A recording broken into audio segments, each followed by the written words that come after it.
And a very good afternoon to you, my people. Good afternoon. Tonight, I want to talk in this deep dive to you about the the debate, the budget debate, 2024-25 budget debate in our country, Jamaica. And I want to talk to you about the leader of the opposition, Mark Golding, his contribution to those debates. Um, so, Mr. Golding is hoping to become Jamaica's next prime minister. That is, he's asking the nation, after all that we've seen in the JLP administration, good and bad, he's asking us to make him, he's asking Jamaican voters to make him the next prime minister of Jamaica. Now, that's not up to me or any person, any other person. It's up to the Jamaican voters.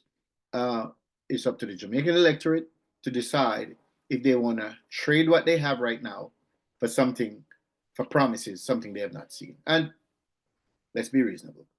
Opposition parties are at a disadvantage. They can only make promises and hope that the promises that they make, that the policies that they advance are going to be um, attractive to the electorate, which would allow that electorate to remove the party in power and put them in charge of the government. It's a long road. It's a really long, hard road to hoe. Road to hoe. So my sympathies in this regard is with PNP.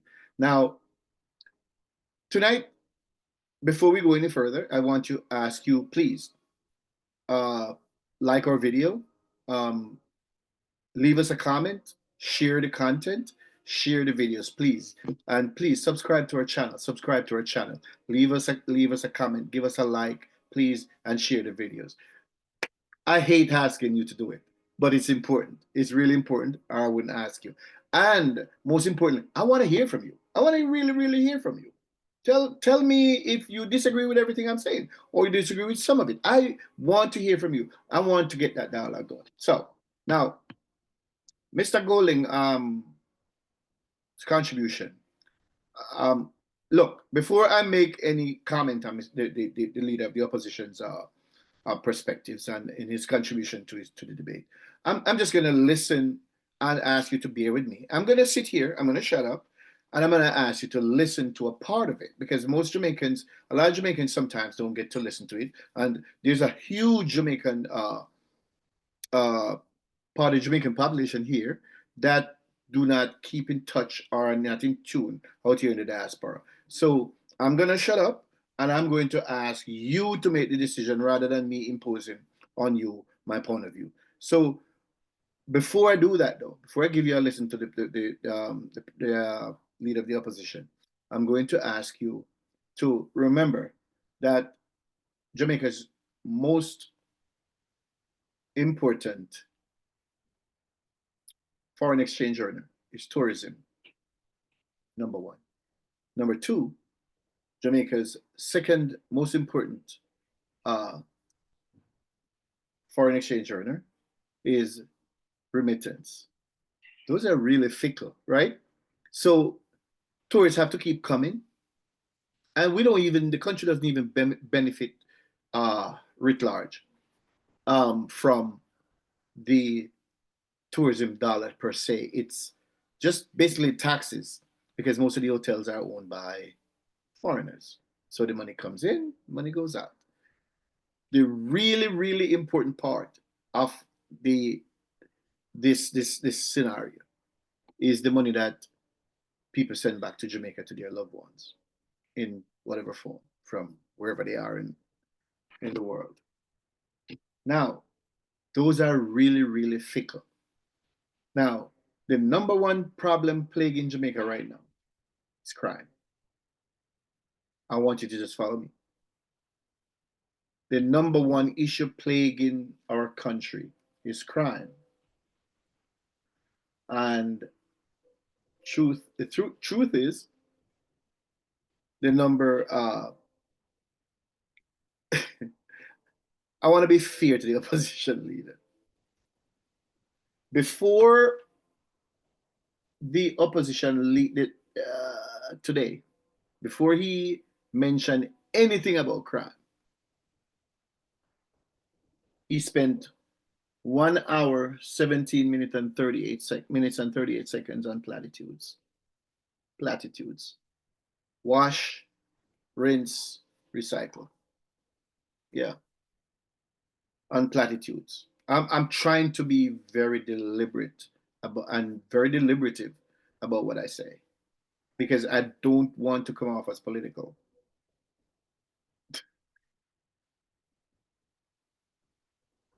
Yeah. 1 hour, 17 minutes and 38 seconds before the leader of the opposition came out and said something about the number one issue plaguing our country.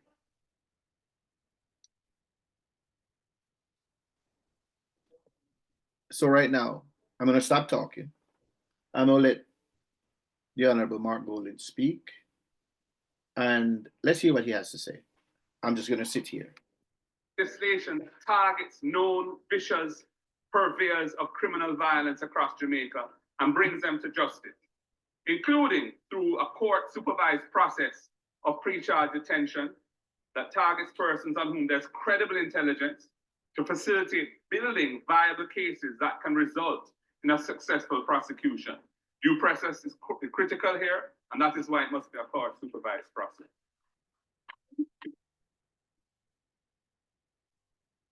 And Mr. Speaker, we will bring much greater focus on reforming the prison system to reduce the high level of recidivism. In other words, people who offend are imprisoned. When they're released, they offend again and come back into prison. That is recidivism.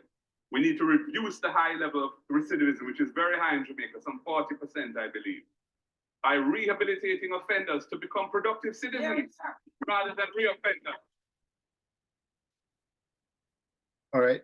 So I just want to address that one point, and then I'm going to shut up again.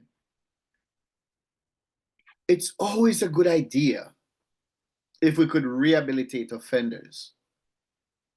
But see, it doesn't always work.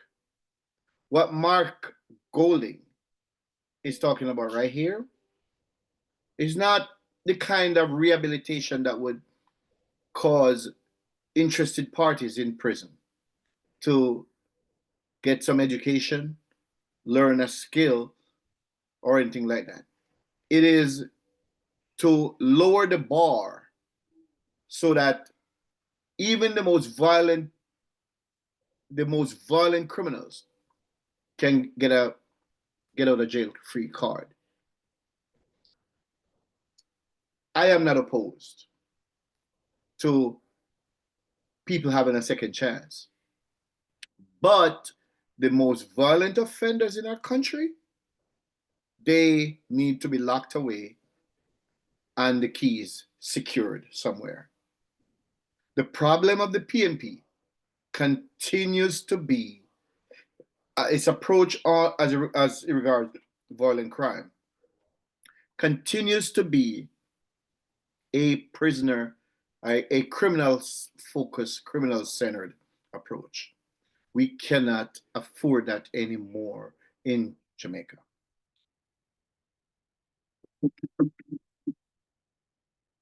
They return to society. Every Jamaican has an interest in a prison system that rehabilitates prisoners and makes them productive citizens. We're fooling ourselves if we think that we can just ignore that, let the prisons run in the way they currently run, and solve our national security problem. We provide the police force with the vehicles, equipment, and training that they need to efficiently respond and investigate and prosecute offenders. We will build out the Jamaica Eye system of cameras to enhance citizen security and ensure greater accountability for criminal behavior. It is an important part of making. The PNP was in power for 22 years, 18 and a half unbroken. In that time, under Pete Percival James Pattison and Portia Simpson Miller, but mostly not Portia, PJ. The government and the PNP told criminals to run with it, anything or anything. Listen to me, people. For 10 years, under Percival Patterson, not a single detective was trained. How are you going to solve crime if you don't train any detectives? You know what? Hold on. Do you want to solve crime if you don't train any detectives? I think it's reasonable to conclude that if you decide to sabotage the investigative arm of the police department, then you want crime to proliferate. In simple terms, you want crime to increase. So PJ Patterson, who now has inserted himself back into the political arena, has inserted himself back into contemporary politics, was never in favor of the police. In fact, he put all of the police officers, say all the policemen was going in uniform. No care about no detective, no one no crime solved. Look at the crime statistics under the PNP. This is the party that is asking to be put back in power. Imagine not training a single detective for 10 years. Hey, listen, don't take my word for it. Google it. Google it. Google it. And the last guy who was Minister of National Security under the PNP, Peter Dumting, when crime reached levels that, and people were saying, no, we need solutions to this problem, he threw up his hands. Now, let me ask you this question, people, because this is important. Let's talk. And I want you to talk back to me. Tell me. Peter Dumting is the shadow minister of national security. If over 8 years ago, Peter Dumting had no solution to Jamaica's crime escalation, tell me, how is Peter Dumting going to have solutions for 8 years later when we have a more sophisticated criminal network, we have a more sophisticated transnational criminal network operating. We have now a lot of first world criminals being sent back to the little tiny island of under 3 million people. How is Peter Dumting going to make Jamaica safe? He threw up his hands more than 8 years ago and said, Jamaica need divine intervention to cope with criminality. Now, I know many of you are Christians, and I know many of you have had the scriptures misinterpreted to you. But I tell you one thing, God is not coming down. Divine intervention is not going to save Jamaica. Whatever problems we get ourselves into, we, us, Jamaicans, gonna have to get ourselves out of it. Not God. He has given us the strength and the knowledge to get ourselves out of it. And as Paul said in Ephesians, I can do all things through him who strengthens me. That's gotta be the methodology employed. So the PNP has the same old recycled ideas and they want to be put back in power. Let me let this guy continue. In Jamaica safe. And we will provide mental health support, including adequate rest to our law enforcement officers to help them cope with the difficulties of their line of work here in Jamaica. And we will partner with non-governmental organizations to support well-designed and sustainable community-based interventions that focus on anger management, parenting skills, conflict resolution, and overall civility, and substantially increase. You know, I'm yada, yada, yada, yada, yada, yada, yada. I'm going to give everybody what they want. It doesn't work that way. You know, let me tell you this. Opposition Mark Golding made his long-anticipated contribution to the 2024 budget debate. He did that today. And unfortunately for many Jamaicans watching and listening, the presentation was a missed opportunity. Instead of offering a compelling vision for the future, one that is of fresh ideas to address the country's pressing challenges, we heard what we heard today. We heard the same recycled talking points and a tired critique of the government's efforts without realistic or innovative and plausible alternatives. We're tired of it. At a time when Jamaica is demanding strong forward thinking leadership, Mr. Golding failed to inspire confidence that he's ready to lead. His speech was long on criticisms, but painfully short on solutions. For a man who wants the keys to Jamaica House, he offered no bold plans to tackle the country's most urgent issues. And while we're at it, has he given up his British citizenship yet? Because how is he running to, crime, economic growth, education, and healthcare? What does Jamaica under Mark Golding look like? After today, no one is any clearer. No one is any clearer. Unless you are the, die-hard comrade running around fully dressed in orange. And crime Jamaicans continue to look for decisive leadership. Yet once again, Mr. Golding doubled down on his party's outdated rights-based approach that has consistently failed to curb violent crime. While the government is pushing for stiffer penalties and stronger measures to protect innocent Jamaicans, the opposition leader continued to feed them a load of bullshit. And it still seems he still seems more concerned about the rights of criminals than the safety of law-abiding citizens. There was no shift, no recognition of the need for tougher, more effective action on crime. In fact, like I said, it took him almost an hour and a half to mention the number one issue which is plaguing the nation, crime. And on the economy, his proposals were vague at best. While pointing out existing problems is easy, explaining how you would fix them is a true test of leadership. And Mr. Golding had none. Mr. Golding spoke in generalities about helping the poor. Mr. Golding spoke in generalities about supporting small businesses, but gave no concrete policies, no numbers, no timeline. The country deserves more than vague platitudes and promises. And Mark Golding fell down. He bombed.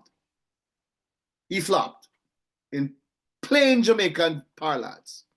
This was Mr. Golding's moment to speak directly to the Jamaican people and prove he's a leader with fresh ideas and real solutions. Instead, we got another lecture, heavy on rhetoric and light on substance. Jamaicans are demanding change.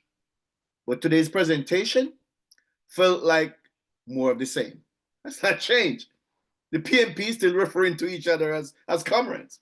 They're still referring to each other in terms that they coined in the 1970s. In the early 1970s at best.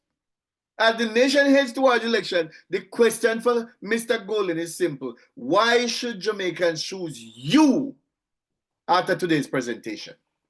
It's a question that is still awaiting an answer.